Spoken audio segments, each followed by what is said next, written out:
It takes a lot of machinery to get a pickling cucumber from the field to a jar, and it's gotta be quick. Once it's picked out of a field, it's a matter of a day to 2 days it's in a jar. With the whir of the harvester, the humble cucumber's journey begins. Or, in the case of Hay J. Acres in Federalsburg, the whir of 5 harvesters. Today is actually an easy day of harvesting. There's just enough moisture in the ground that the vines are feeding like they should. For farmer Hannah Crawley and her family, it's a perfect day for picking pickles, even though she's not their biggest fan. I don't even eat cucumbers. My mom kind of made me eat pickles when I was little, and I guess I was kind of scarred for life. Luckily, Hannah's distaste for eating cucumbers doesn't extend to growing them. She's been helping grow cucumbers on her family farm since she was 15. And at 21, she bought her own harvester, helping her family expand their acreage. At the time, they weren't really financially able to purchase another machine, so they thought that was an opportunity for me to really get involved and invest in the operation. She used the money she earned to put herself through college and planned to take an ag-related job off the farm once she graduated. The longer I was here and, you're so tied to family, I just felt like this was the place for me.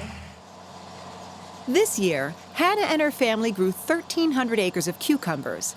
That accounts for about a quarter of all the pickling cucumbers grown on the Delmarva Peninsula. But when it comes to growing pickles, Hannah is, well, picky. It's a once-over harvest, and so you're getting every size, and we get paid different prices for each size. But this one, for example, is considered an oversize. If you can't get your fingers around it, it's not sellable. There's too many seeds in it, so the harvesters are actually equipped to sort these out, and they actually fall back on the ground. The ideal cucumber is somewhere in between jumbo and gherkin. That $50 size is what we call our money pickle. That's what we get paid the largest sum of money on, is that $50. But just because a cucumber makes the cut at the farm doesn't mean it's destined for your burger. Next up, a 30-minute ride to Kenny Brothers Produce in Bridgeville, Delaware, for even more whittling down. We grade and sort about 5,000 acres of pickling cucumbers that are sourced within a 30-mile radius of here.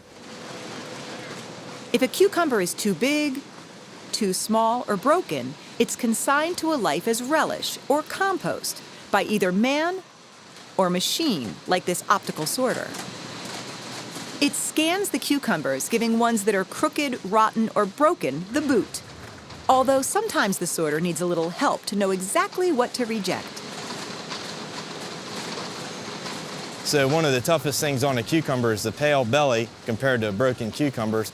So I'm trying to balance the difference between it thinking that a pale cucumber is a broken cucumber.